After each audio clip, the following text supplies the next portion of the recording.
Get vaccinated. This is the Hustler Rip Rogers. Yeah, it's fucking me. Yeah, and listen to the fucking Hameen Media Group. That's Ben Hameen Media Group from Rip Rogers. Go get him and go fuck yourself. Ding dong. Hello?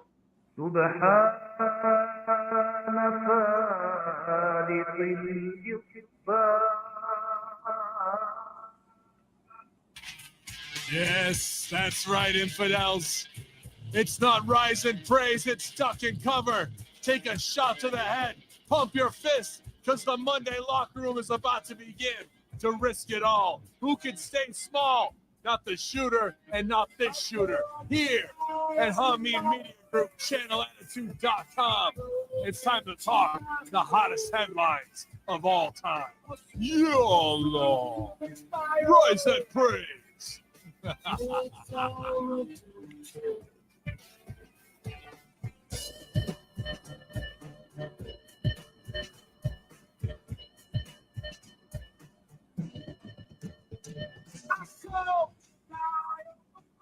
Oh, big up yourself. What's good, guys? Looks like I set the time wrong. So if you want to tweet out that we're live, twitch.tv/Hameen Media and on Hameen Media Group YouTube right now, YouTube.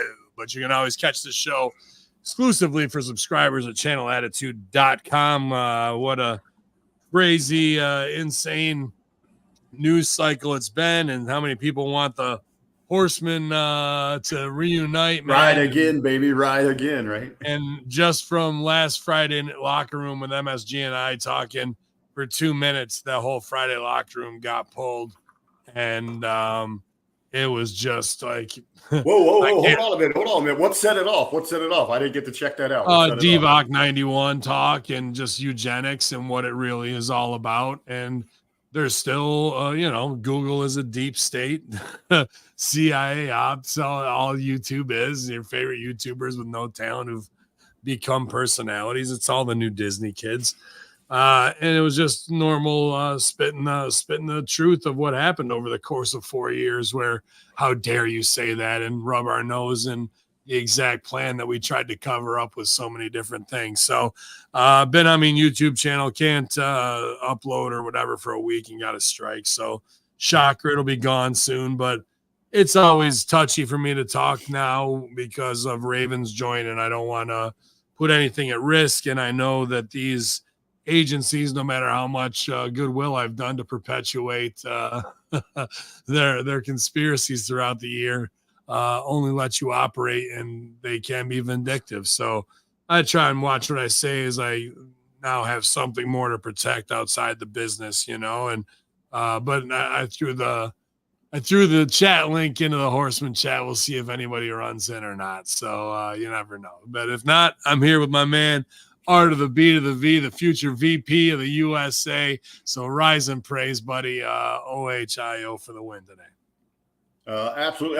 I know that the heat, it is hot up where you are in the Northeast. It is hot through the Midwest. We are coming in hot to start off the week here in the Monday locker room, a little afternoon edition. Hey, notice where I'm at my best, man. I already got my late sleep in and my nap. So now I'm really ready to go to get the week going here. But hey, Ben, you are going to have to choose your words wisely, because the hot headline, which everybody's going to be tuning in for, is that a WWF Hall of Famer shot in the head. So we're going to have to talk about it. Yeah, let's keep the show on the air. Okay. So that's just what we got to keep in mind. Right. And I don't want to be an immortal Hall of Famer shot in the head. Yeah. So, it was a crazy weekend of happenings, and instantly in the time of, instant gratification in news media and what's a plant and what isn't, after living through false flags that led us to war. And really what that is the final straw in the Cold War of paperwork, where you can't get them on Russia. You can't get them. You can get them on hookers, and you can get them on porn star, and you can get them on that business deal. But all they did was show that they're using the courts in a vindictive manner. It all had the Streisand effect for the American people. And like everyone's saying, if you want the black vote, like, here's the fucking hit list of what makes him appealing to black voters after being fucked over by the justice system and kicking out and coming back. Like everyone loves a redemption story. And now this guy has iconic imagery in a very 1776 kind of way of actually taking a bullet and bleeding for the country. That's TV you can't imagine, right? And now here comes the work of it all. Once again, hold on, a real quick pop though. It's just a side note. We're talking about that heat. It just makes me laugh that MSG coming from the West Coast in that Arizona heat. Now he's got to deal with this whole different kind of heat up here with this humidity. He's saying he just feels sticky, and that's what our heat with our humidity is over here. It is, man. We get that lake humidity, no doubt. But shout out to Strangler Steve in Arizona. I see him posting 130 degrees, dog. Like, god damn, Striz. And shout out to all the Wednesday locker room. Shout out to John Enright, who was up here. And I don't know if he went to Ravens joint today, but I know he was hanging with Triple D yesterday, and they played some golf. And he went to the Immortal show to see Suzuki versus Mike Skyros. And my man Blaze Haram walked away with a 16 Stone Cup with Z Woo. So it was a banger weekend, not just banging shots at people, but it's a hot summer. So, man, I love seeing all that analog MSG. Welcome to a swamp ass summer of the east of the Northeast there in the Midwest, brother. You got to just have AC and be in it. You can't be out in the afternoon when it's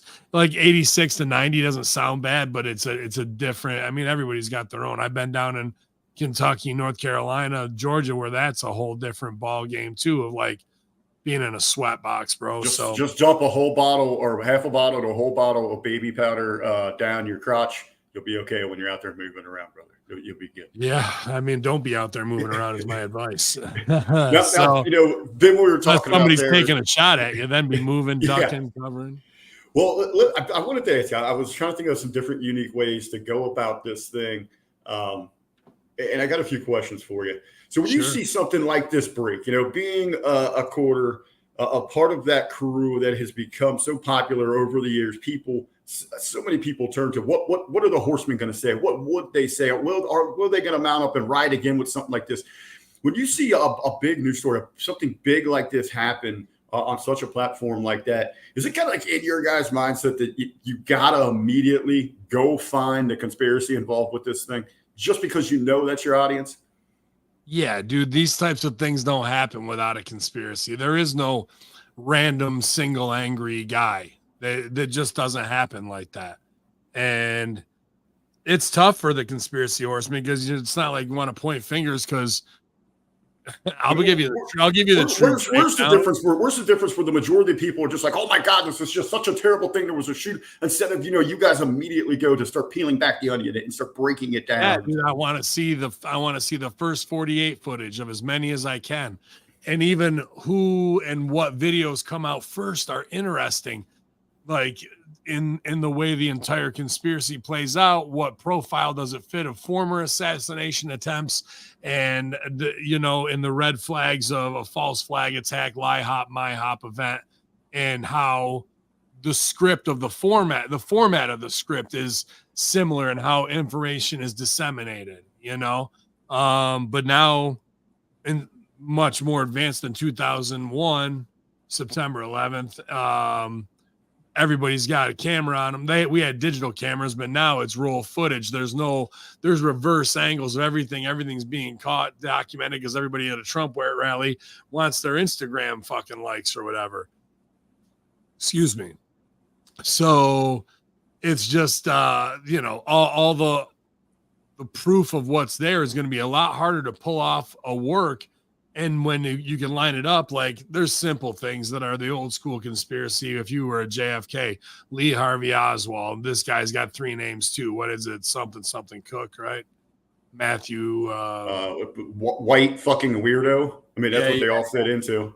So, I mean, like, is there something in the MK Ultra program where they are always going to define their assassins that have been either trained or MK Ultra or brainwashed in whatever way by a 3-name Mark David Chapman, Lee Harvey Oswald, and putting it out there just so you're used to it, conditioning of it, You know what I mean? The 70-year-old is going to sit easier with them because they had it. Like there's a psychology to all this shit, looking at it as a worker, and everybody, you know, with the big fucking fist bump blood, like everyone's calling McMahon's booking this. And that's an interesting take too, because like, sure, you want to believe the deep state is behind this, and I completely do based on a lot of factors. But what if you booked your own assassination attempt, didn't really get shot in the ear, get taken down, take the blood pack, put it on your ear so you can come up and win the election in a landslide? All you need is a stunt spot that comes off like that. You know, there's a lot of things, but obviously a guy was killed there, so I don't want to make light of it. But if they're willing to fucking take out 3,000 Americans with controlled demolitions to send us to war, we're already in a Cold War, and Trump wants to pull us out of Ukraine. And after we just said they're going to start using F-16s, those are hot war tactics. So after everything they tried to do with PR slander, corruption in the courts, and I'm not saying Trump's an angel by any means. The guy's fucking had to build hotels and all that shit. He's been dealing with mafias his whole entire career, and he's nothing more than a boxing promoter, which is one of the shadiest things you could fucking be on the face of the planet. So that being said, they flipped the switch. They took a shot at him, and now there's no going back from that. There's only ratcheting it up. And I was watching, and I think here's a little side rabbit hole. Tim Dillon did a special report with Alex Jones, and I think Alex Jones will be deceased very soon. He was going on camera, putting his hand up like this while drinking straight out of the Tito's bottle. And 2/3 of the way through the interview, he starts having a gag and vomit reflex. And I'm not trying to put your business out there, but I know alcohol was one of your gimmicks. And you can just see it's more alcohol poisoning and his body shutting down. His face is very Chris Farley to me. And even while he's on camera, his little daughter comes in at the end, and I'm like, is he going to drive after just drinking fucking 2/3 of a bottle of Tito's on air? Like, and he's saying things like, I'm ready to die, and da-da-da-da, and he's met with all these big people who wanted him to sell out. So, but he doesn't say that he did or he didn't, but I believe he's controlled opposition for a while. And I got a feeling he's not going to make it to Christmas from what I saw on that Tim Dillon show special. Sorry, that was just a little sidebar and what I see in my crystal ball, and who will step up to be that voice or the controlled opposition, especially with new Bohemian Grove stuff just got leaked this weekend too. But going back to who's staging and who's behind it, then you go to X, about the only place where you can actually get somewhat, I mean, it's a propaganda fucking wholesaler over there, but some people are cutting promos that I absolutely believe. Guys who were Green Berets for 14 years, trained snipers, who are breaking down this scenario from a true professional's position. That's what the horsemen are looking at, to go back to your question. That's where we don't get involved in the politics of Pelosi had this done and it leads back to, well, okay, let's look. If there was the redheaded fucking dude who was MAGA'd out and was alerting cops 3 minutes before, allegedly there's a Reddit thread from the guy who shot him. And that Colin was just sharing over in our producers chat, and I've got it on the TV here in the background. There's 2 to 4 minutes of just spectators trying to warn authorities there on the grounds that there is someone up on top of the building with a gun. Let's just stop right there and fucking compare that to 9/11 with fucking firemen saying there's explosions going off and shit like that, dude. And it gets swept under the rug. That's why the first 48 is so important. Now, that being said, the dude with the red hat and one of the other Stooge reports, who's one of the first ones to get that interview? The BBC. And on 9/11, BBC had they had the wire that Building 7 had already come down. It's standing in the fucking shot and then goes down 25 minutes later. So that to me goes, They used it before because BBC is, if I was in Quantico, they're probably thinking inside their own bubble. It's not an American news source. Americans will respect it because they don't think it's propaganda like Fox or MSNBC and controlled, gives it credibility. This fucking guy we marched out, who knows if it is or not. What if they want to control the conspiracy side, to play both sides and have it all wired that way?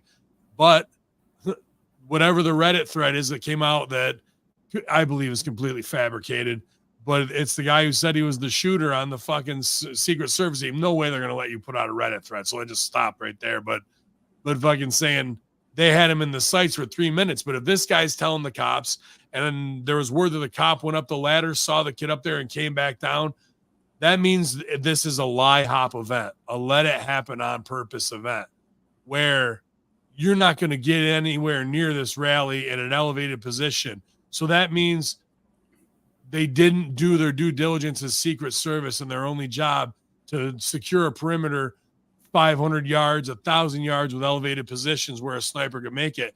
This kid was 140 yards, 130 yards away.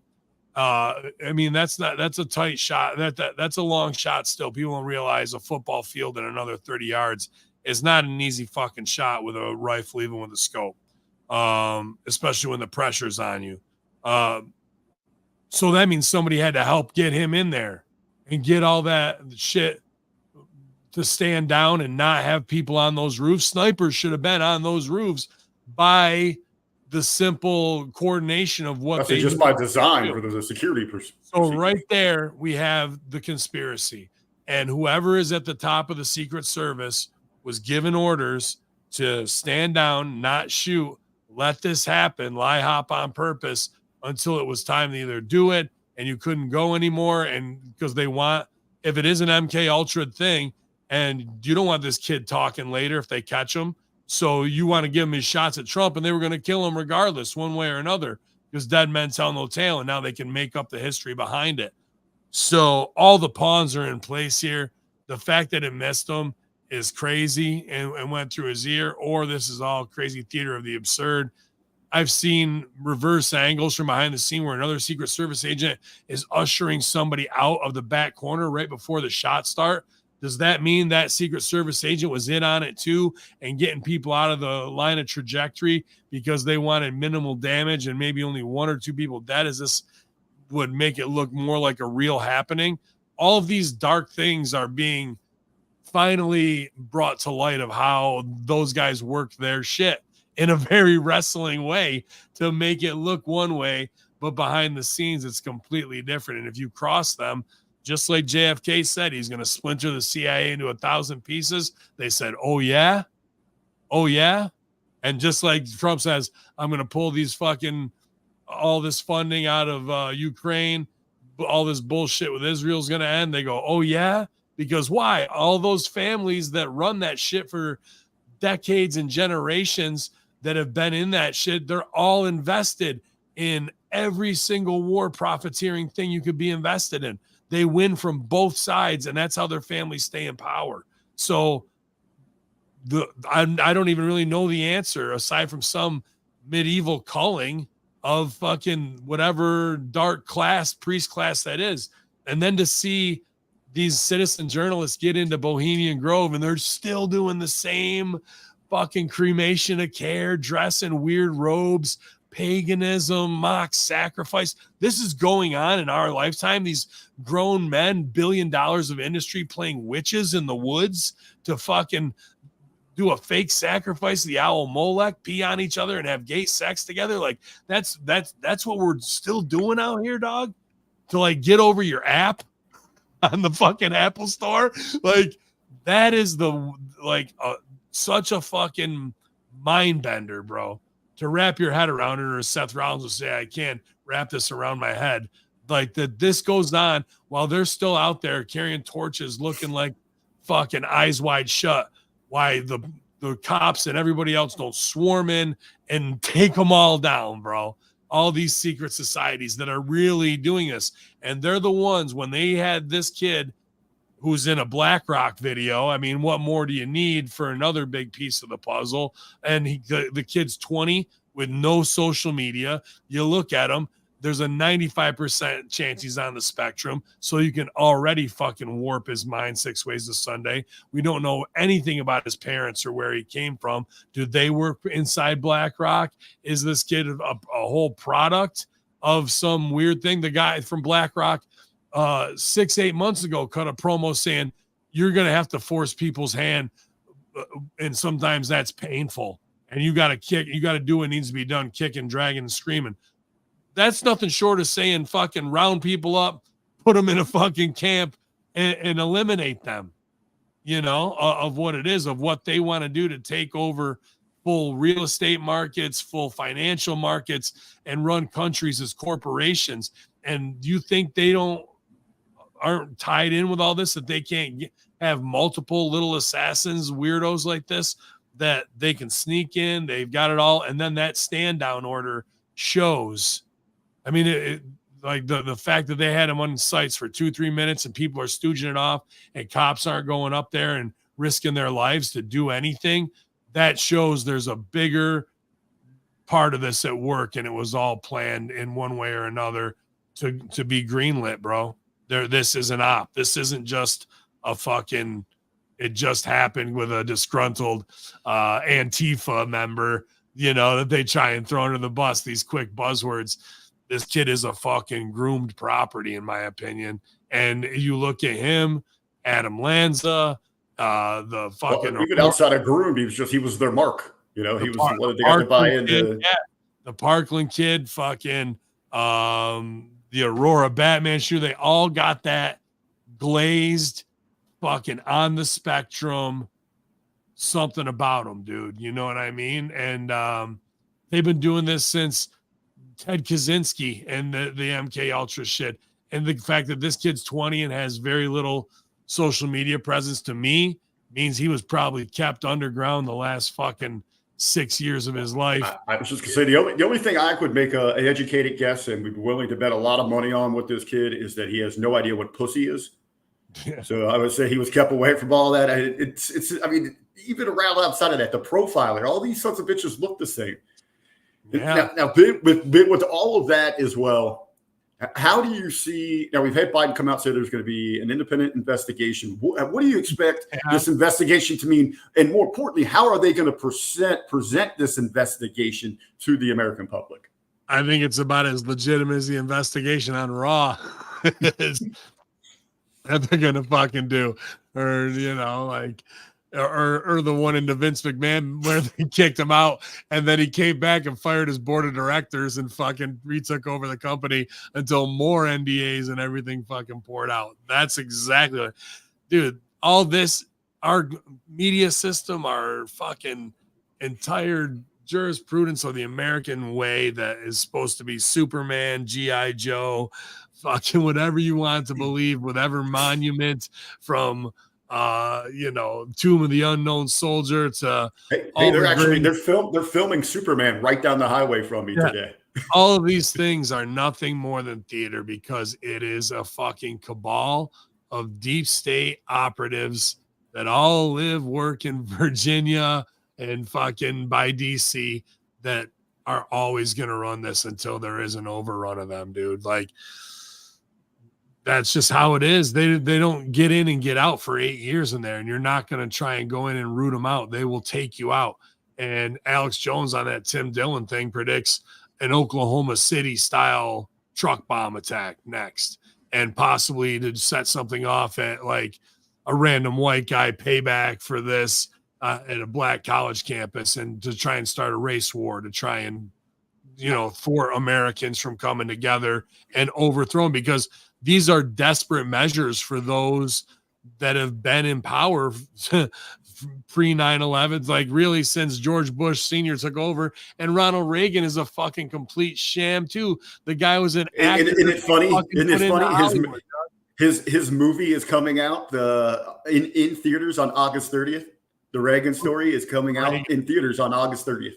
I mean, come on, guy. You talk about the perfect timing right now with looking for, someone that survived an assassination attempt that is regarded as, one of the greatest Republicans of all time, especially the last truly great one inside of the party. And in my mind, that's where I was going, working in both of these camps. What would it be, how cool it would be right now to be working in their PR and media campaigns. Because it's got to be pretty damn intense. Like, it's more than just that. Like, that's one of the most dangerous weapons, right? Like, it's not about the funding. It's how can you get a message out? And what do I say the most powerful weapon in all of media is? Satire. And if you can fucking, even the memes of Trump with the blood and the fist up, how many of those were there today with different things on them? Or even The Rock with The Rock's fucking thing. And then I told Donald Trump to hit the deck if they start shooting. Like, that satire is power, bro. Like, you can take over the world with a message in less than an hour on X after a happening like that with iconic imagery. And if a picture's worth 1,000 words, then it's a goddamn landslide come November. And that whole thing with that is, how can you even believe anything that's going to happen in November? Either side, either way. My point where I got off is all this fucking truth, justice, and the American way was a fucking complete work. Sure, we're thriving and we do what we need to do, but the people we're supposed to be entrusting and these institutions that are supposed to be uncorruptible are the exact opposite of that, dude. They used every bit of the court's power to make it a mockery to go after this guy, where that should be the last place that it is. And now for them to go hot on this stuff, there's no telling what they won't do next. Like that was the past the point of no return now. So if you've done that, just like say, well, they fucking can only hang you once, whether you killed one man or you killed fucking 20, like that. That's how they see it right now. But are we ever going to get to the day where those, I'm not going to say that because they fucking put people in jail already for that date. You know what I mean? That date. Yeah.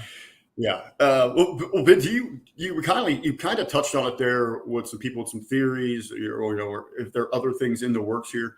Do you see any sort of worked shoot, whatever the case might be? No pun intended there. I guess counter acts to what we saw on Saturday. As you mentioned, there might be some other bombings. Or are we going to see maybe some sort of follow-up even coming up here the next couple of days at the Republican convention? Is there going to be someone that tries to retaliate, for the right towards the left? Even if it's being puppeteered? Or do they just hope that maybe this initial action, even if it was, I don't want to say anything if it was, puppeteered here, but it just triggers natural reactions from citizens? Yeah, Ordo Novo Seclorum, the New World Order out of chaos, right? So you have to make chaos so they come and run to Big Brother or Mama to suck on the teat or be protected. That's exactly like with 9/11. Proper conditioning, bro. This is all it brought patriotism to a whole new level that we hadn't seen in decades, and everybody was ready to roll. You got it, but you can only. I hate to say this because they're doing it, but we'll see how people respond, because people did the same thing for DVOC 91. So it's not like they're not there, but for those of us that are awake to the nth degree and have been for decades, the throw your children into the wood chipper play for war profiteering can only go every 40 years, not every 20. You have to have a full generation skip it in order to get another one. So that's why people aren't like if you were to hey, we're sending our kids to Israel and we're sending our kids to Ukraine, I think you'd have a mega pushback. And that's why it comes down to, and we talked about this with Take Naps, the influencer from Instagram, an infrastructure war. And I think that hacking war has been going on for a long time, dog, when it comes to trains derailing in America, when it comes to fucking boats smashing into fucking bridges, that's just not, there's no just, it happened. Nah, dude, something bigger is going on, and they'll be able to shut down the power grid. And maybe that'll be a false flag to unite the country in a way that they want to. On election day, all the power goes off for 3 weeks, right? Like that, they're not beyond doing these types of things to sacrifice humanity. Go back and look at what was on the Georgia Guidestones before they fucking came a tumbling down, and you'll see what their Rosicrucian plan is. You and I talked about, just over the course, within the last few months, just little examples of that when when who was it? AT&T lost service for a couple hours. Just a small section of our society and how people freaked out. Or when Facebook shut down for 15 minutes across the board, and you saw widespread panic. I mean, we talked about it. You come in and shut down. Yeah. You shut down streaming. You shut down internet. Even for 6 hours, you have shut down this country into a panic. You're talking about operant conditioning, where we have been conditioned with dopamine hits of instant gratification through so many apps, through so many connections, likes, thumbs ups, hearts, shares, whatever the fuck, that when you take that away, your body is actually fiending for it. Right? Eventually you'll get over it like any other thing, but that's how quick you can make somebody they're questioning some teenage kid about a murder that he might or might not. Take his phone away for 25 minutes and say, if you tell me, you're goddamn right, they'll fucking that's the new waterboarding. Take away their social media. Because my generation, your generation, Gen X, said, fuck it. Put this kid in front of an iPad for 6 hours a day so I don't got to listen to him. Yep. That's what it comes down to, bro. So that is, you've just conditioned your own children to be technology dependent at every phase. And when you take that pacifier, that blankie away, you can get someone's will to break, no problem, dude. And that's what MK Ultra really is on multiple scales, whether it's making a shooter and you're actually got the kid hooked up to electrodes and you're doing disassociative torture to him so you can split his personality like a Ted Kaczynski was, or you're doing short-term operant conditioning through technology and through commercial messaging and everything else. So when you take that connectivity away, you can get people to do whatever you want, dog. If you took away everybody's phones for 2 weeks and go, power grid's down, but if you guys would do this, and this in 2 weeks, 15 days to the curve, 15 days to the fucking, and they will do it again and again and again, dog. So this is where we're at with this, and they are just reckless abandon, doing what they need to stay in power. Alex Jones put over on that Tim Dillon show that he thinks nuclear war is coming. They're gonna skip right past some smaller things. They're gonna try and reignite the BLM thing with something. So my message is to any Americans or people across the world. It's not even Americans. Like, stop being fooled. Stop being pitted against each other with race. And fucking, you gotta unite the clans and storm the castle, bro. If you want true freedom again. Is the race issue as powerful right now as the political sides? No, I think because of what's happened to Trump, that fucking, I mean, here's all it takes is one ignorant cop to do something and take somebody's life in the wrong spot. I mean, it's always going to be a flashpoint from everything we've had from, all of the tragic interactions. So let's go back to the shooter here. You got this recluse 20-something-year-old white weirdo who fits the bill of what we've seen across the board. I mean, if you want that race reaction in there, especially against, where a lot of people would like to paint the picture that it is the right that leans more racist, that maybe holds those grudges because of some of the benefits that are given mainly by the left. Would you maybe select someone of color to be that triggerman instead of, the typical, as you laid out, the stereotype, the blueprint for what we've seen in the past? Here's a weird thing, and I shouldn't even kind of say this, but it's from my own perspective. Being in cannabis, right? A lot of it is programs that are meant to pay back for the war on drugs. And when they bust these shops, and if it's brown people owning them, the illicit ones, they kind of can't arrest them because you're doing the same shit that your whole program is based on in social equity, right? So they got some really smart African-American guys and men and women on the control boards and advisory boards, and highly educated people all, and very articulate with a mind to make this a priority of social equity. That I feel, knowing how white corporate America operates, that is kind of a work. because they were set up to fail so they could be the scapegoats. And so then white corporate America can come in and go, see, no matter how, whatever, without saying it, they're saying, even if you get educated African Americans, they're not going to be able to pull it off. Our method is better. And then they'll come in and do the Starbucks takeover of the entire thing after people actually tried to build generational wealth in the African American and other minority owner communities. But the reality is the whole time it was all a setup to make them the fall guy at the end of the day. So you can go, the black Democrat way will never work. The DEI, and we've seen it with the bashing of the women's Secret Service. Like that's been easy fodder for meme culture, right? Since that went down. And maybe there's something to be said there. Absolutely. It's not wrong about how ridiculous we've gotten with inclusivity when it comes to safety of the president. We're going to fucking sacrifice that for the look of a woman can do any job a man can do.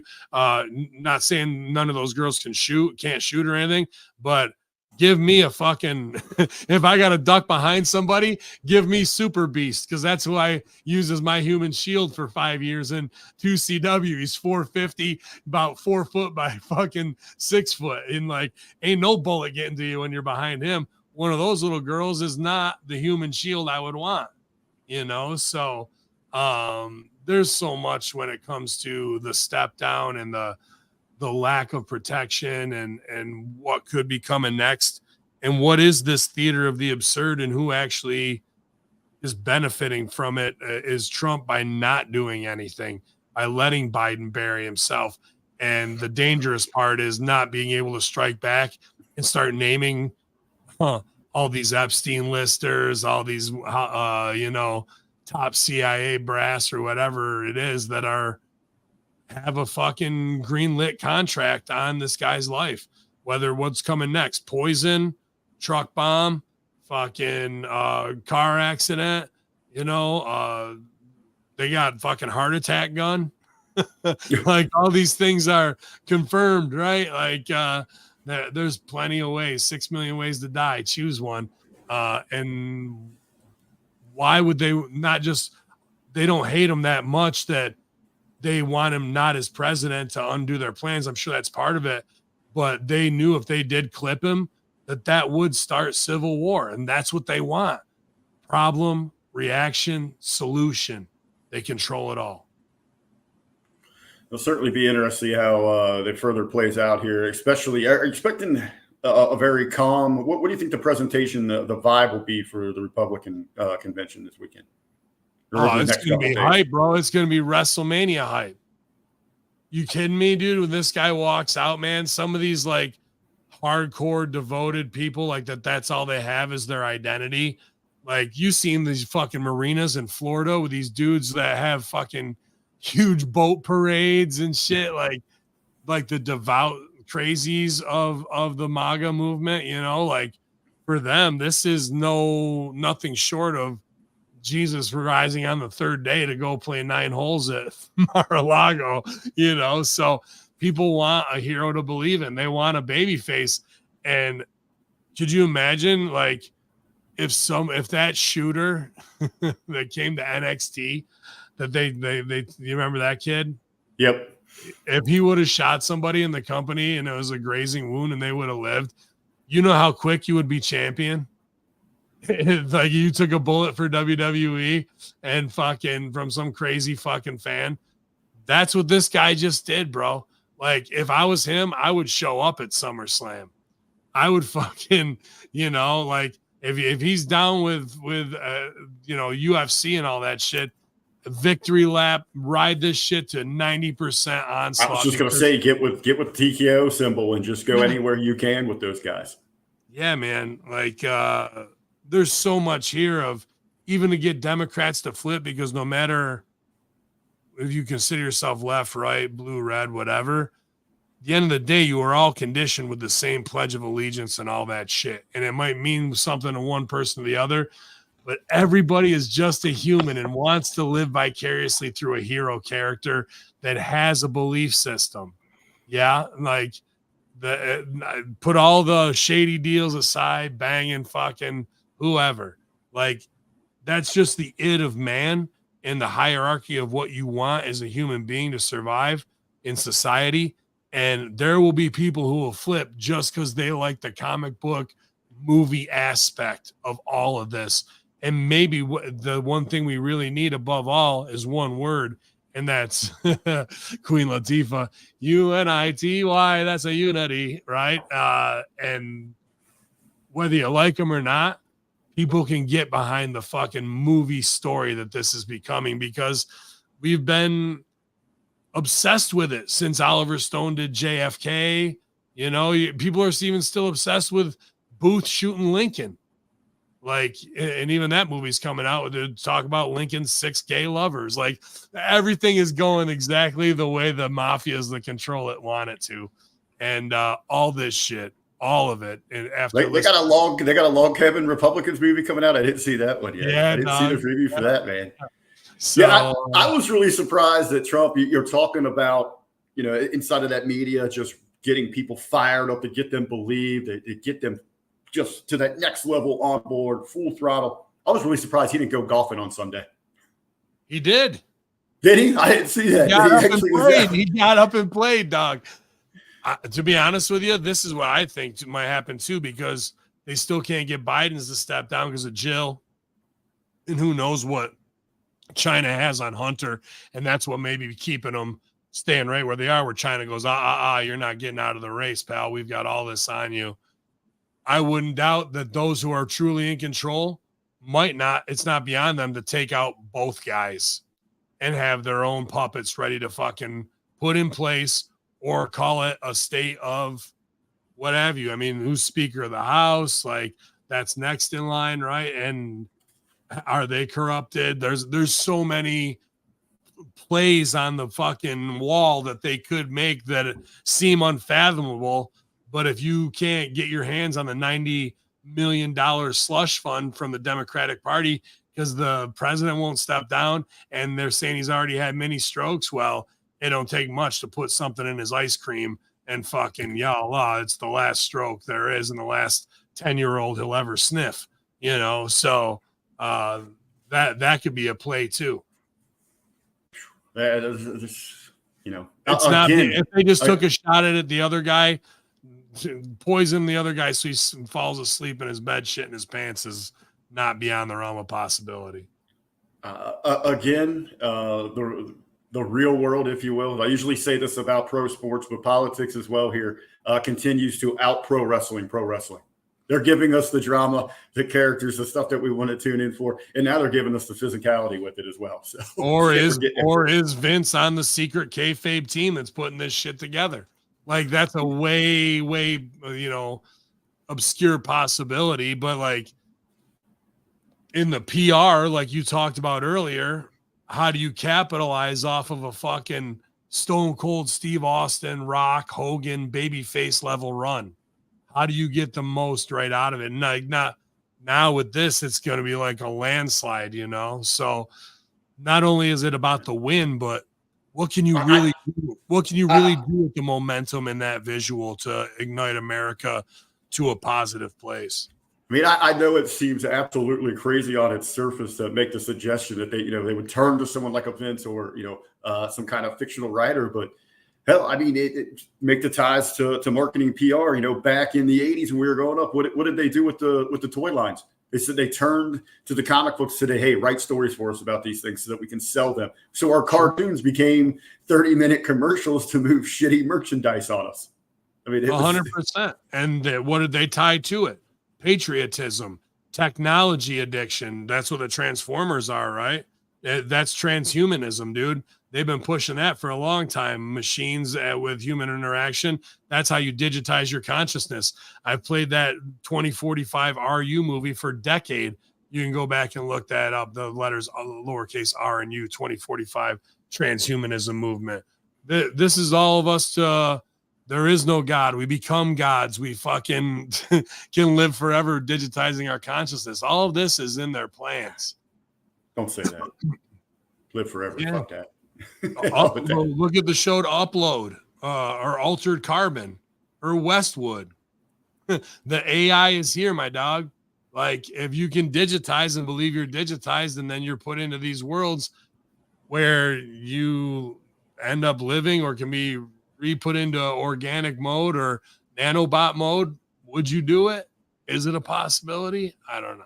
But I know I wouldn't do it. I was out there just shopping my soul this past weekend to see if any celebrities would to go and rate for that stuff. Yeah, well, you're the one who put it out there in the Hameen chat, and Power tried to come in on you. And I've had plenty of atheist discussion with Adam Revolver. He and I have spent hours in cars with that. And if there is no afterlife, then that means you want your life to continue. And how do you do that? Well, if you only believe our fucking consciousness is nothing more than synapses in our mind that are patterns over and over again, we can digitize that through algorithm and put it on a disc and fucking upload it into whatever we want to make, whatever matrix level it is. And are you still alive? What is being alive? So when he tried to come in, he's so smart that I know he's baiting you, and he knows if I answer that we've had those conversations for hours on end 20 years ago. So I was just glad to see Adam Revolver participating in the Hameen Media discussion group. Well, I think that was actually on my page, because he's hopped on me a few things about that before. That guy possibly could already be a machine. If there was ever a wrestling AI mind, it's fucking Adam Revolver, brother. I've never met a more analytical, brilliant, emotionless when he needs to be thinker, than him. From what I heard, though, machines don't sweat that much, do they? Well, you got to keep him oiled. That motherfucker can sweat. There's nothing worse than having to wrestle him and have him sweat all over you. I thought I sweat a ton, but he's unmatched. But yeah, man, this whole thing is surreal and real during our lifetime. I mean, after you've lived through 9/11 and then understand what they're capable of, and how things like Malibu get swept under the fucking carpet after this to move on to the next thing. And who's really behind it so they can make some hotels. It's all as phony as pro wrestling with real life consequences, dog. Does any of this going on right now, especially as hot as this is going to be through the end of the year, through the end of the election, and probably beyond that, is there a place to mirror this in pro wrestling right now? Or is this one of those times where wrestling should step aside? I mean, wrestling's always at its best when it mirrors what's happening in society to give us that outlet, as you always say, to give us really that payoff that we really want. Should they lean into that right now, or should they just stay the hell away? No, you don't mirror it. You bring the guy. Like that. Just totally cross the line now. Why did you say they brought the Ohio VP in? Well, I mean, it's one of the prominent swing states there, which was a big issue Because during the trying last. To get who? Who are they trying to get to vote? You go across that board there. I mean, you got a gentleman with a great background there, a military background. Who's in Ohio? The fucking working man. Right, you're blue collar. Yes. You're Midwest. Who watches wrestling and MMA? Here in Ohio, we got blue collar, middle class America, and Dave Chappelle. That's what we have in Ohio. And they watch pro wrestling and MMA. And fucking that's where you bring him in for the victory lap to fire up the base, to say these are my people. I've been a WWE fan since I had Hogan and Trump and at WrestleMania 3 or whatever the fuck. So you put all that over. Then you show up at UFC with Colby Covington. And even if not that Colby needs to have a worked fight, but you get a fight that's a Russian that he can beat, and you fucking have him smoke him. And then you have Trump in the ring with him and John Hartnett and the rest of the fucking squad getting their props that way, going, we just beat the fuck out of Russia right here. If you want to send any other Russians, we'll put together Team America. We don't need to have a war. We can fucking settle it right here like men in the ring, sell some tickets, and we'll all make some money. And then you have Putin show up, and you do fucking UFC Moscow, and you turn this into what the circus is supposed to fucking be. and the fan base is all right there. That's the closer on this shit as you go into November. Not like stay small, debate them. The debates, who gives a fuck about a debate after you just took a bullet through the fucking ear? What do you got? What are you going to say that's going to up that? What do we always say? Show, don't tell, right? You're going to cut a promo after the dude just took the bullet through the ear? Please be my guest. Tell me something that's bigger than what they just tried to do to me, please. You want to talk about border security, dog? You think I'm scared of the cartels after my own fucking CIA, NSA, FBI just tried to take a shot at me? You think I'm scared of the Jaliscos? That's all he needs to say. There's nothing they can ever do right now to undo this shit unless they got footage of him on Epstein Island with some 8-year-old or some shit like that.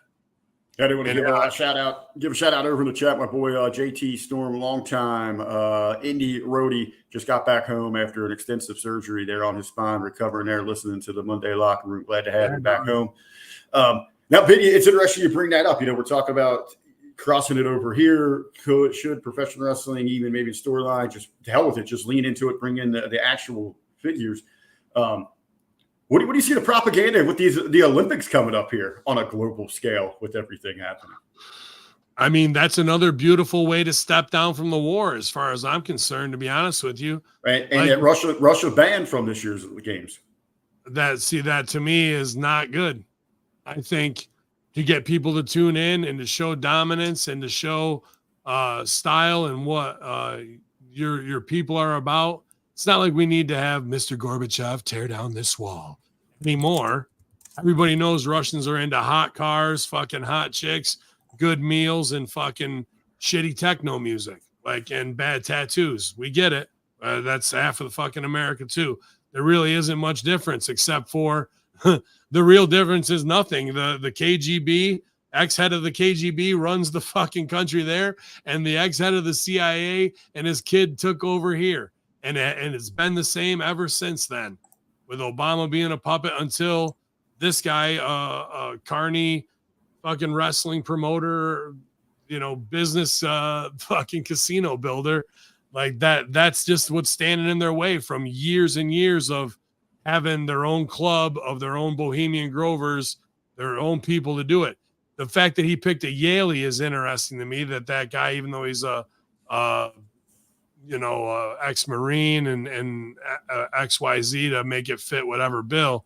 When I see Yale, you're instantly in Skull and Bones. You're talking Scroll and Cross, I think, is another one. There's plenty of ones that people don't even know about of these secret society clubs at the Ivy Leagues. So already we're playing with a stacked deck, in my opinion, and who knows if he's a fucking 32nd degree Mason or whatever else there is of who's got their finger on the pulse of this guy to get him to do what they want to do and how he got that spot. So I trust nothing from any of these sides, but if you're talking about a show don't tell extravaganza to take you into WrestleMania to be the champ, you're not going to get shot through the ear and then not win the title.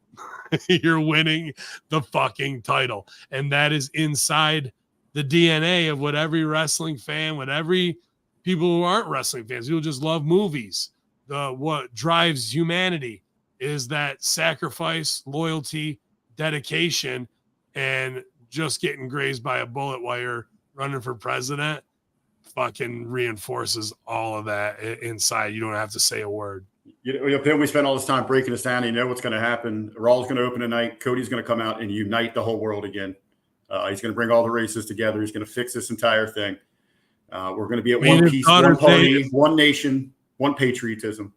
His daughter's name is Liberty. Okay. And he's in an interracial marriage. And, to be honest, and he's the fucking grandson of a plumber and a fucking guy who worked his ass off in the industry, who made a legacy, might not have made the money. And now his son is X generation.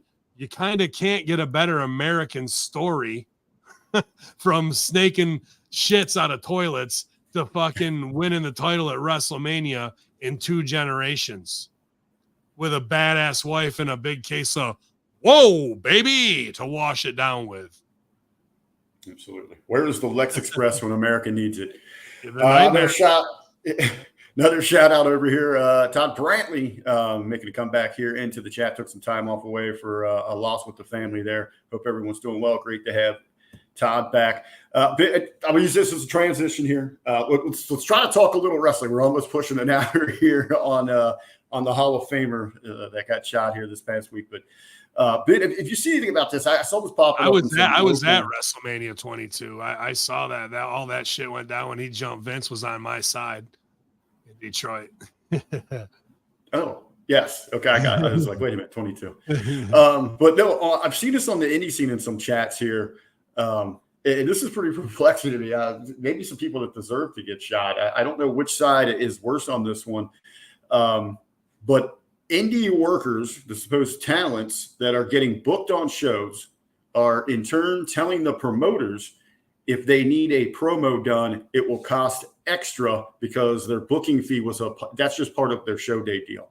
Any extra promotion now, they're trying to hold these promoters hostage for higher pay dates. I don't know what's more insulting, more asinine, more stupid, that the talents are trying to do it, or there's actually promoters paying it. Yeah, that's interesting, man. I mean, it just depends on who's the promo and is it going to sell tickets.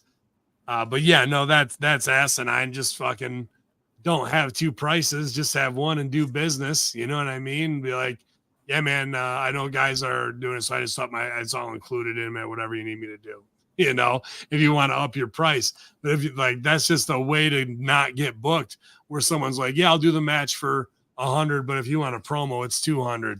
What? Your job is to sell tickets. Your job is to promote, and your job is to love the shit. And the most fun part is doing promos. Taking bumps sucks. Dude, you want to pay me to do promos? Fuck yeah. How about this? Pay me just to do promos and not have a match. Is how I would fucking say that shit, dog. Like that's ideal for me. Blaze, you can take all the bumps. Z-Woo, get your shit in. I'll be over here and cut the promo. It's all good. Yeah, man.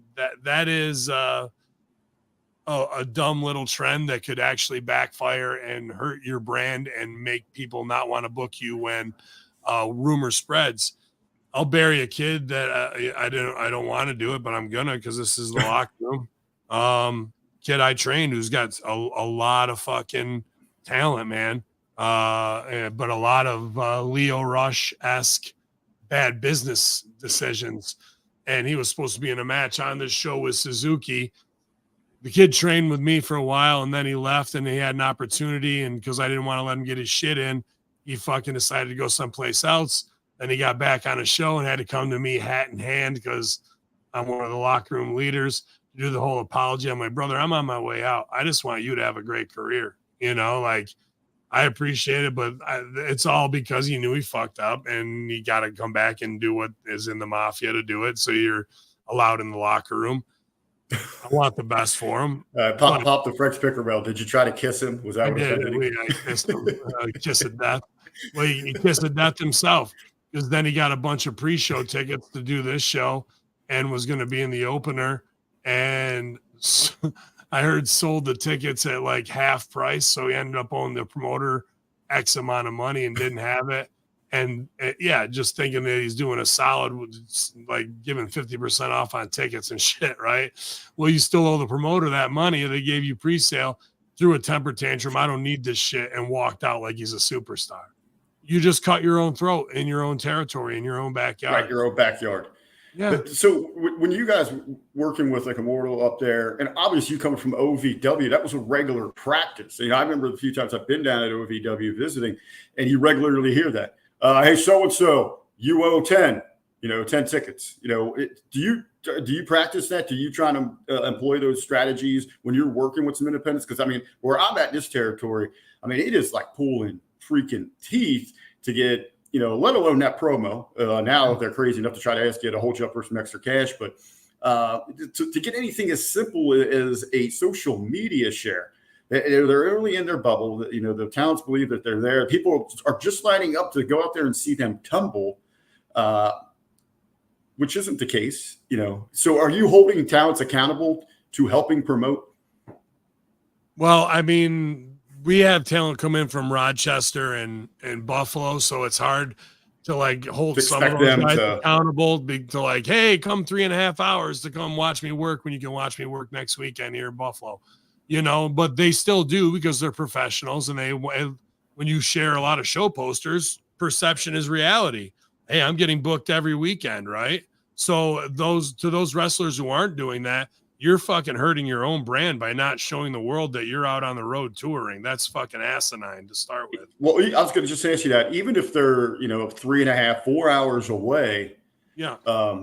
Will they still offer to maybe, even if you put it out there to say, hey, can I mail you a pack of handbills to maybe just go hand out when you're out and about? No, I don't think Because to do that. I mean, you could, but that's not going to do a ton except set my. I know, but just to grow that awareness that there is a larger scale for that wrestling. Like you Social said, though, media it lets you know that they're traveling. I still see a lot of value in that old school pounding that pavement in the guerrilla marketing. If it was 2CW and we were running Syracuse, Buffalo to Albany, and there were no others, and we're skipping Rochester to not fuck with Hellcat, like then yes. But right now there's 7 different companies from Binghamton to fucking Buffalo, and to do that, you're really not gonna get even guys who are draws like Bill Collier or Sean Carr to their people in their hometowns to get them to come across the state. 2CW you would, because they were loyal to the brand. See what I'm saying? Mm-hmm. So if it was the individual, a lot harder. If it's a company that tours and then you have them with you, people go to ECW from Philly to Brooklyn to upstate to Ohio, right? So that's how you do that one. But really they should be showing all that kind of shit to put it over. Sorry, I had to wait where we were going to your original question of about just on that wide range of just promoting on the guerrilla marketing side of getting out on the ground with handbills, even if it's an extended drive, a couple hours. So at 2CWs, did you guys have any competition running against you? No, because we put them out of business. Like if you try to, we come in and smash your show. Like there was all that tear the poster down shit. If you fuck with Frank over there, he drives 5 hours to come see you guys. That's true. They do come to see it because I'm trying to make sure that Immortal, myself, and Chip and Mike and everybody on the roster, that it's a complete experience. For people who want to come and that's why Immortal's over. I'm not just trying to be like guys don't work hard, but it's to get back to ticket sales of what you were saying. It's because of that promotion. So you heard OVW, you owe 10 tickets. Well, it's easy to get students to sell tickets because students want to be on a legit show. So when I had the UWE guys, dude, we sold $2,000 in tickets. So those guys who shouldn't be getting paid at all actually got a little. Yeah, they got a little money back, right? Of fucking, this is what you do to hustle and show the promoter, and you're going to be there for ring crew, and you're going to take this money and you're going to go to Facades or whoever's the fuck Primo Cologne's thing beforehand for 3 hours and learn and shut the fuck up and do what they tell you to do, even if it's different from how I teach it. There's 1,000 different ways to do this shit.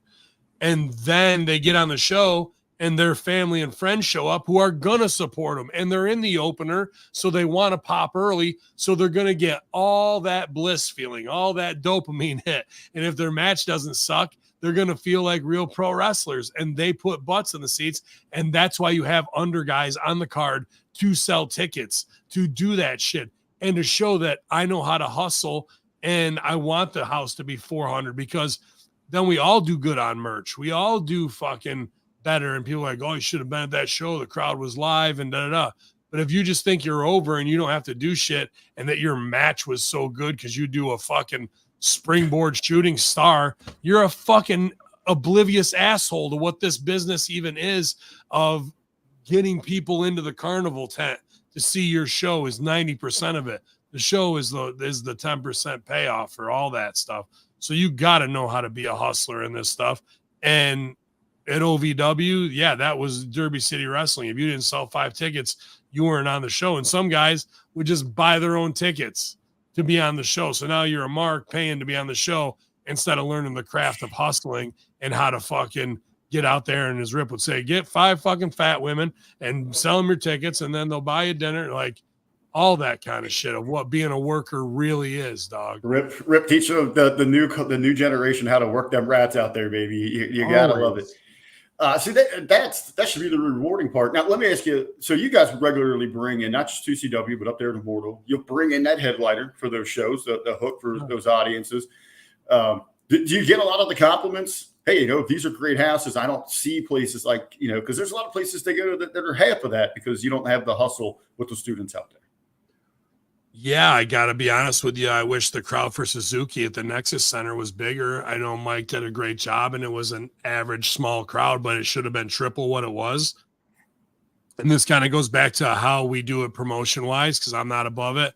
So not to throw Mike under the bus because it's any promoter would do it, but Mike jumped on Media's back and got global fucking notoriety, I get paid back in the matches I want, and as well as my envelope. Whether it's getting Stevie and GGP to come in, or me and Blaze working with Nazi Mafia for a feud, you know what I mean? I kind of have carte blanche because I get Dippin' Donuts, Horseshoe Genetics to be sponsors. So that's another thing for these kids. If you're not out there getting sponsors, you're a fucking dumbass. Because you sell a $500 sponsorship, you're going to get $100. So wouldn't you want to sell 50 tickets in your hometown, make $2 each? There's 100. And you're only making $20 on an envelope because you're a rookie. Oh, but I know I can go and hustle 3 $500 sponsorships. There's $300 more. Now I got my t-shirts, and I shouldn't even have a t-shirt because I'm such a rookie, but all my family's coming, and I can get $20 out of each of them. So I'm going to get 20 t-shirts made at $6 a piece, spend $120, hustle them all. Now you walk out of that. Come up with a cool gimmick with merch that's going to appeal cheap to those little kids, and you'll sell a ton of it. Your first 8x10s. Now you walked out of that show with $500. You had an opening match that you probably shouldn't even have been on the fucking show. You feel great, and you learn how to make money. Now, if you're not doing all that, you're not a pro wrestler. You're a mark for yourself, and you're inside a fucking delusional bubble where you believe that this shit is real and you're really that good. The only reason that you're that good in your mind is because someone decided to let you to lay on top of them and not push you off. Like, that's how far people can get down the rabbit hole with this fucking shit, believing their own fucking hype, bro. How big of a part of what we just talked about is that in your curriculum when you're teaching? Because I know you've learned it from the absolute best, how to hustle with it. No pun intended there with the hustler Rick Rogers, but at OVW. But I don't see that across the board, especially on social media when I see some of the the teachers, promoters out there sharing some of their wisdom. They don't talk about any of those things, It's or the wrestlers helping each other better their business and boost their brands. If you're going to be at the best, you got to put yourself at the best. So you're going to go do OVW seminars. You're going to go to fucking Vegas and work with Nick Sin and D-Lo. You're going to go fucking the Monster Factory and work with Danny Cage. You're going to go to a Bob Evans seminar and understand how the road works. You're going to get your passport and fucking start working your ass off to get across the borders and to work AAA, CMLL, or else up in Canada of one of the 10 places you could work. If not, and you're just a regional worker on the weekends within 100 to 150 miles of where you live, that's fine. But don't act like you're on some fucking upper level where you understand this shit. You're fooling yourself. Like this takes way more sacrifice and way more street knowledge to be a top guy, to get the respect. And I'm not just trying to fucking pat myself on the back here of never being in WWE and then getting the alleged spot, doing Impact fucking production work, to have guys like Conan and Vince Russo go, I want you on my team. Your fucking mind's incredible. Or other guys go, show me one thing. Why should I even believe in you? What have you ever done? Okay, motherfucker. Like, that's who you are, a scared person. I don't need to be, because I know I can come up with 1,000 great ideas every single fucking day of my life. I'm an endless well of creativity and business fucking addiction of how to get over and hustle. That's what the fuck I do, because I'm made from leaders of men. My old man fucking was the fire chief. the head guy at camp, the varsity athlete, every single thing that had put on the Vince McMahon of Woodsman shows to put on a 40,000 person event with 400 volunteers. You got to understand how to fucking manage people and do the most menial jobs with a smile on your fucking face and get it done the right way. Not just, oh, I'm delegated to this. There are no small positions. Everything needs to be done the right way. Well, that's perfect transition again here, Ben, is one of the other headlines I did want to touch base with you on. You talk about you got a million ideas, and allegedly you did share some of those with WWE, or at least one of their network partners there. Yeah. Dijak was recently in an interview, old Mr. T-Bar himself, and he was talking about their, what was the name of that little... Retribution was the name of their stable, the Antifa, if you will. And I know you guys had put some of that together for them. Did you guys ever give names of talents you thought should fit those roles? In this interview, Dijak mentions that obviously we had Ali, who was revealed to be the leader of the group in the storyline, but he revealed that early on plans called for Finn Balor to lead up that group, which I thought would have been kind of an interesting pick, with his heritage, his background in that. Yeah, it's tough for me to go back. I think those episodes are allegedly up on my Patreon still. I didn't make it through all of them. I would like to be able to get back to doing that someday and look back at it. But I would say we probably did suggest some people that needed to be refreshed at that time, and the Demon thing wasn't it. And I was probably thinking IRA and the Clear and Present Danger and Brad Pitt at that time. And a lot of what we did was like, just get these kids from NXT that are ready to come up and put them with that, as opposed to Dijak or this guy. I've worked a couple shows with Dijak, and there's so much money written on that dude. But from what I saw in his post future endeavorment, there's a lot of bubble that needs to get broken through. And it was unfortunate that the first promo that he did on the indies was very blue and not, safe of how to get himself over. It just didn't have a lot of direction. And I've seen a lot of people in the last 2 decades get fired and have those kind of spin outs for 90 to 100 days where they just kind of can't believe it. And they're trying to do whatever it takes, to hold on to reality. So a guy who's got kids and a mortgage in Florida, they didn't get their money's worth out of him. That's for sure. That guy's had a lot more money written on him. Then you hear other rumors because he was on some interview with Sapp, and then someone labels him a Sapp stooge. So you fucking can easily tell that in the locker room to get yourself points with Bruce or somebody. And that quick, someone can undermine you and you can be fucking out the door. And they love fucking with people even still like that. So to me, Dijak has Triple H kind of style and money written on him, to be honest with you, of the badass. He's kind of like a Triple H, Randy Orton-esque figure to me. But yeah, who knows what the real stooge is of who might have had it out for him, when it comes down to it. But I'm sure Tony Khan will snap him up. At that premium dollar too, baby. At that premium dollar. Let me see here. I had a few other things. You've been singing her praises here for a while on the Hameen Media Group platform. We'll come right back to it. I just wanted to answer this. Any chance I show up in Rocky Mountain Pro? I don't know. My last match there was so shitty that I don't know. Maybe I'll just cut the promo. But yeah, man. Let's fly across the country to cut promos. That's what we're doing now. I'm sure I probably got some heat with the owner there because I told Russo not to go back, even though I did have a great time and he set me up in A+ accommodations and to fly out there.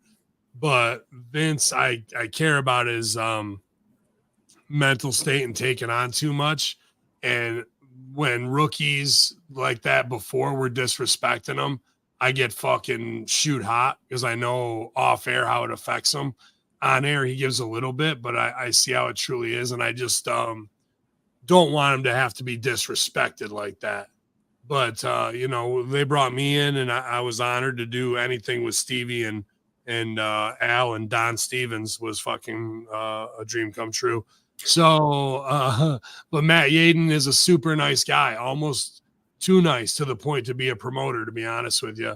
I hope he's not hot at me because I respect the dude and what he did, his impact stuff and all that. But yeah, man, I'm almost out of the business, I guess. So for me to go to Colorado to try and recruit infidels, if Vince wants to write the storyline, there isn't anything I won't do for Vince. That's just what I'll say on that. There you go. There you go. Back to the Rockies, baby. Yeah, no, I was going to mention. Which chick do I like? Natalya has re-signed with WWE. Yeah, well, good, man, because you're probably not going to get a better coach like to kind of get girls through. I mean, you got Molly Holly and her. That's a pretty good brain trust of like, here's if the women are going to say you're ready or not. You know what I mean? And maybe you could add Serena back into that mix down the road.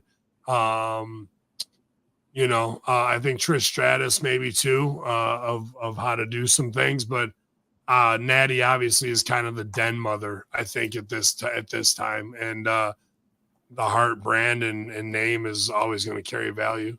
What I think she, you know, inside of the story of the report here, she was open that there were talks potentially with other companies, not really in detail about who they were or what they were talking about, but I guess they're saying there is an importance that she wanted to be able to focus on some other outside projects as well. But I think that's her realizing maybe where she's at in her career. She knows her value inside of the business, but also sees the opportunities maybe have passed her by with such a booming young crop. I won't say very talented, but there's a lot of them coming up. I would say it's like this. Like if I was her, but she knows she can make some money elsewhere as well. Yeah, but if I was her, because I was at OVW 2006, right? Mm-hmm. In 2008, they came through as the Hart Dynasty. They just got signed. Her, Teddy, or they're about to. Her, Teddy, and Harry. So since 2007 or 8, she's been under contract. I would want to go, I've been here for that. Let me get to 20 years and say I've been a WWE talent for 20 years as opposed to 17 years. And then I went over there and they fucked up my push so I could wrestle Tony Storm and have a 5-star match with Britt Baker. Whee! And then I fucking said, this place sucks. And then I come back. No. Legacy. Hart. 20 years. That's what's on 20 years of da-da-da-da. You know what I mean? Like now you got a whole year of promoting yourself. And even if she goes on the shelf for the next 2 years and coach whatever and make her that and then have a student turn on her in her 20th year to do the fucking Darth Vader turn on Obi-Wan shit, that to me is far better, dude. And I think she absolutely is intelligent enough to see that making it to that milestone is more important than anything else. Absolutely. I really like that story there. As you say, you can start telling that immediately just by subtly highlighting her as one of those mentors at the Performance Center at NXT and slowly building someone that you see in the next 2 years getting up to that level for you. And then, man, well, that'd be a hell of a story right there. That's one of your million ideas there, buddy. It's good. And all you have to do is go, what archetypes from fucking Star Wars, Shakespeare, the Iliad, Homer, The Simpsons, and fucking throw it all in a blender, throw a little South Park on it, and out comes what with the characters we have. It's the same themes that go through humanity for centuries. Whether it's loyalty, it's fucking betrayal, it's sex, it's lust, it's ego, it's pride, it's fear, and it's fucking the hero's journey and the rise of the fucking evil that must be overthrown. All we have to do is keep telling it in the right way. That's why Cobra Kai is fucking over as fuck after bringing back callbacks from 30 years ago in the 80s off of movies, right? Just to play out those same archetypes. And you can even role reverse where the hero becomes the fucking villain, right? Or the villain becomes the hero. They did it with Johnny in this. All you have to do is tell the true backstory of somebody. But if we don't commit to the full bit and what drives that character and have well-rounded characters, well, then it's all just flash in the pan stuff, you know. But a Bray Wyatt to Uncle Howdy can have that depth. Every character can. I just don't march down a girl with a big goddamn purse and be like, oh, she's a fucking CEO from Sioux City Falls, Iowa, and I'm supposed to believe it. Like, what the fuck? You know? Frank with a big business question here. Ben, will Ravens have a booth at the New York Fair August 6th?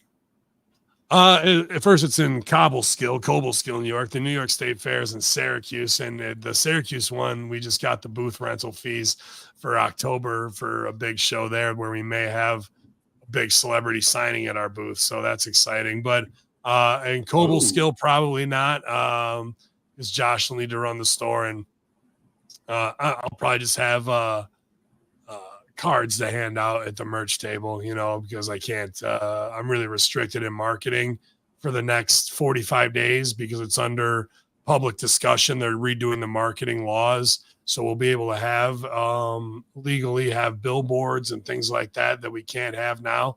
So I can't really I can't put my license at jeopardy. However, we talked about assassination attempts for 55 minutes to open the show.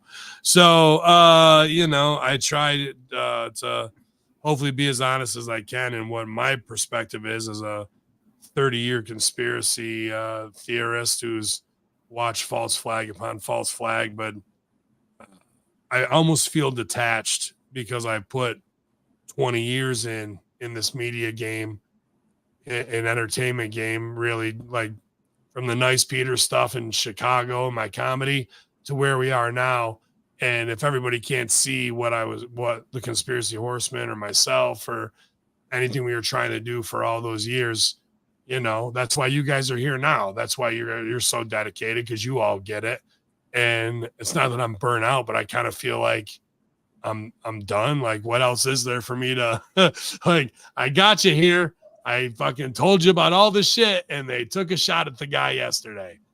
What else do you want from me? Like, I know they want to hear our breakdowns and to have the moments with John McAfee and the Horsemen and everybody else we've ever talked to, man. And it feels like, you know, at the end of the day. What kind of person to say a toe to so? But you know what? A toe to so. A fucking a toe to so. And that's all. That's all that really needed to be said. I don't need to go on air.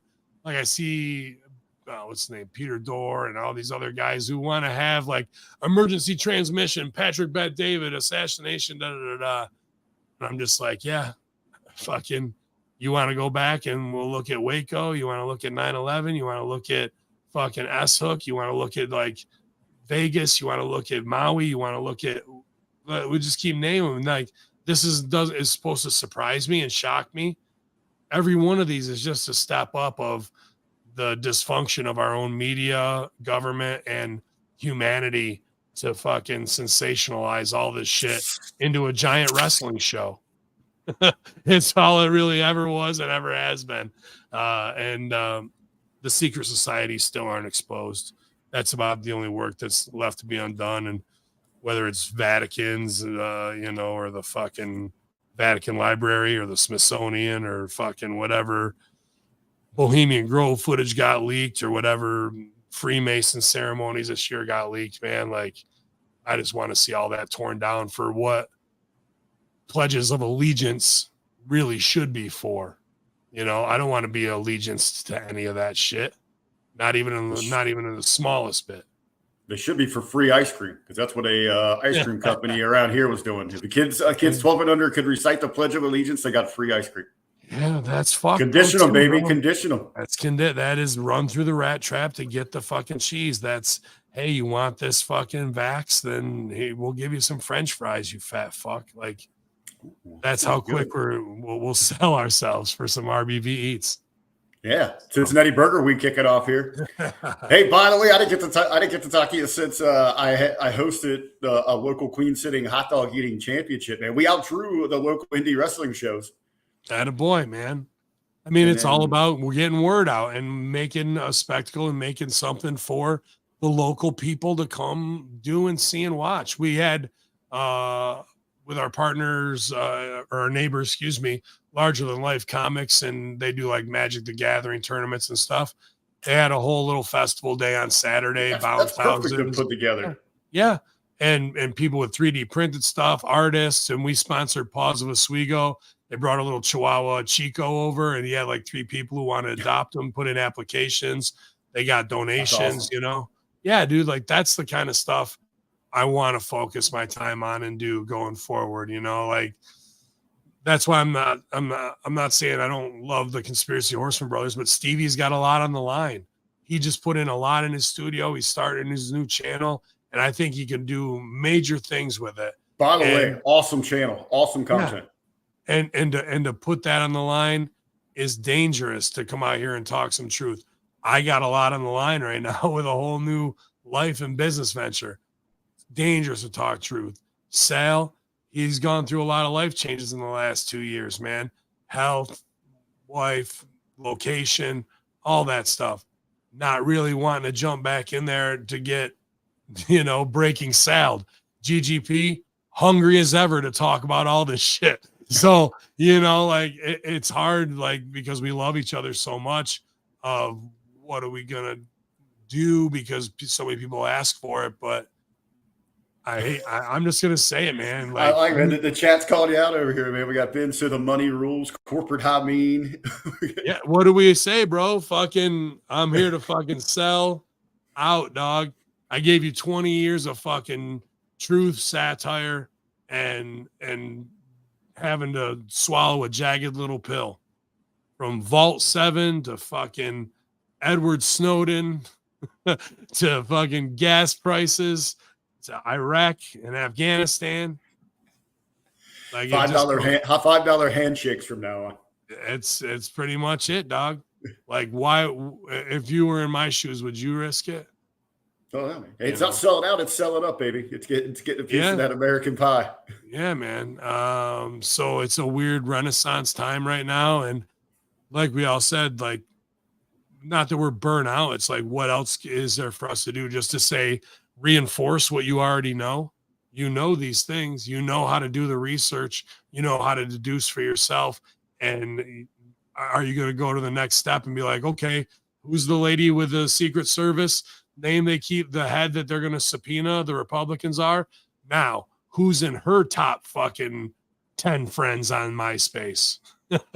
You know, like, who's in her circles? You want to do some reverse lookups and all that shit, and then you find out who is really controlling things. Just like I've always said, when we see these things like the Gothard Tunnel opening or the opening of the Olympics that are these strange that'll be interesting to keep your eye on this year. Yeah. Who are these halftime Super Bowl indoctrination Lady Gagas? Who is the one directing this? Who are the stage producers? And who is in their circle of influence? These are the deep state people we're talking about, and their names never make it to the surface. It's always the water cooler talk of Lady Gaga. Those are priest class puppets.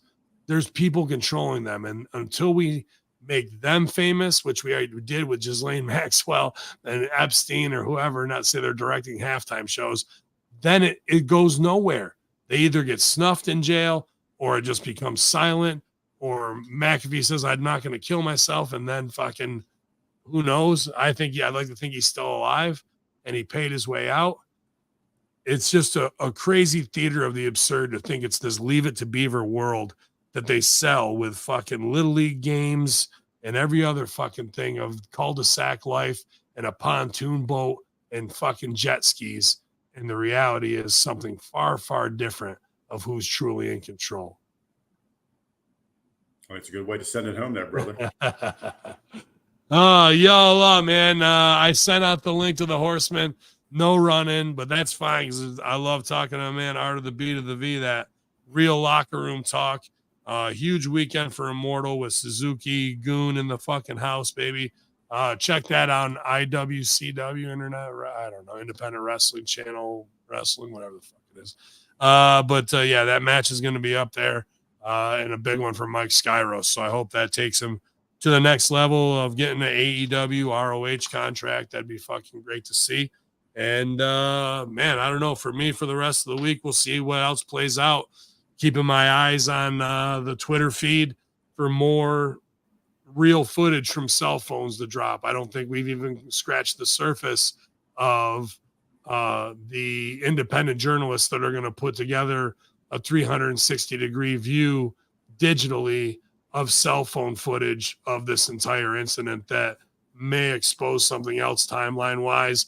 I think back to those first 48 on a Tuesday in September and how much propaganda was put out ahead of time and in the trappings of the media that was all a part of it. That BBC interview fucking sticks out to me as a strange point of view, why that guy would be the one to get that interview. And I'd also remind people out there too, as we start seeing more content released, don't trust everything that you see because of the power of AI as well. Yeah, 100%, man. 100%.